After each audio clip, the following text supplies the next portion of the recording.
Hi, I'm Allie Ant, and I help business teachers plan. This video is all about how I handle cell phones in my business classroom and how you can too. Heads up that there are lots of links in the description below, including links to a bunch of free resources that I'll explain toward the end of the video, so be sure to check those out. Now, it's clear that cell phones aren't going anywhere, and I totally understand how annoying it can be to look out over your classroom and see students staring at their phones instead of paying attention to your lesson. So with both these things in mind, this is what I've come up with, and it works pretty well. During the first or second day of class, we talk about cell phones in business. I have students imagine how they would feel if they were the boss of a company and their employees weren't paying attention in a meeting because they were distracted by their phones. Most students agree that they would be frustrated, and some students even say they would fire them, which leads into a tangent about how employee retention is cheaper than recruiting and hiring new employees, and businesses exist to make money, but that's another story. Anyway, I go over this scenario using a slideshow and then lay out the expectation that cell phones should be used as a tool while in our classroom. We talk about how it might be appropriate to use their phone as a calculator at a station, or how they might need their phone to scan a QR code for a class activity. However, it is never really appropriate to scroll social media and/or play a game on it during our class. I say we want to use our phones. We don't want our phones to use us. After all, the apps on them are created by businesses that largely exist to make money. They are designed to keep our attention, but that doesn't mean we have to let them. This new way of thinking about phones usually piques their interest, and I have the buy-in from most students. I emphasize that while we are in our classroom, the goal is to grow our understanding of class content. Then, on purpose, I schedule a little extra time at the end of class on this day to introduce go-on activities. This gives them the chance to practice what they should be doing if they have extra class time. Here is how go-on activities work. I set up a topic designated for these in Google Classroom. It includes a ton of links and activities related to class content. Here is an example for personal finance class. There are a number of different podcasts, YouTube channels, and games, including NGPF Arcade and more.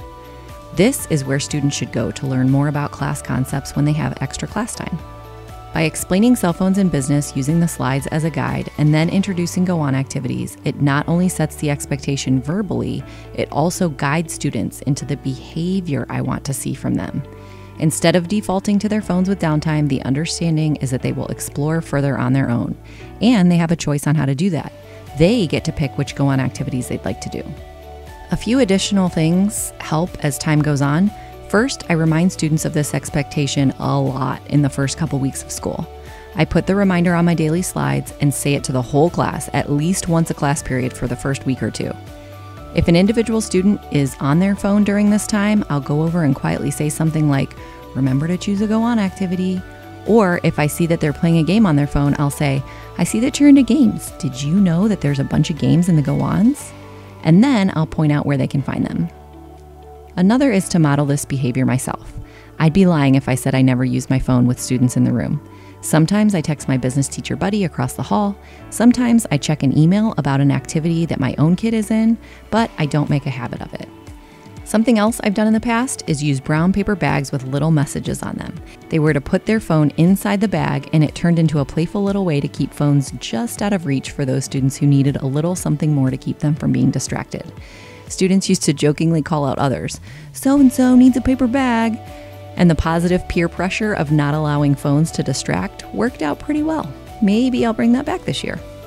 Lastly, if a student is constantly having trouble with their phone as a distraction, I approach it with something called compassionate curiosity, which is a concept I learned from attorney and negotiation consultant Kwame Christian via a TED Talk. Some people are legitimately addicted to their phones.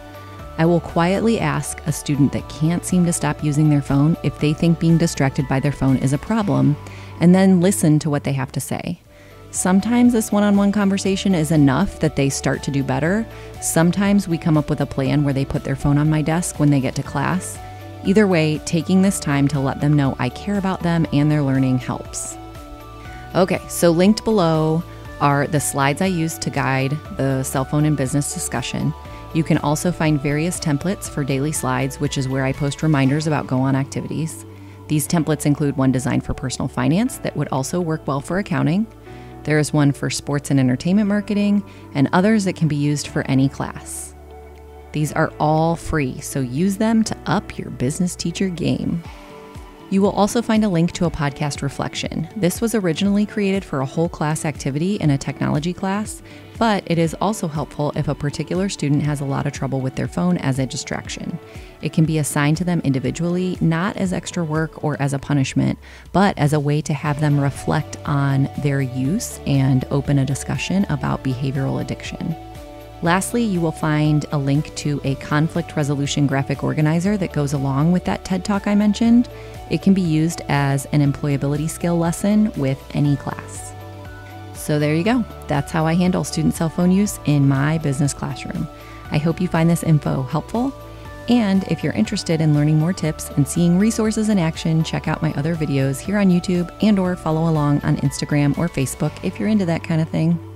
To be honest, I'm not always into that kind of thing, but Instagram is my favorite, so that's where you'll find me most often. As always, thanks for watching.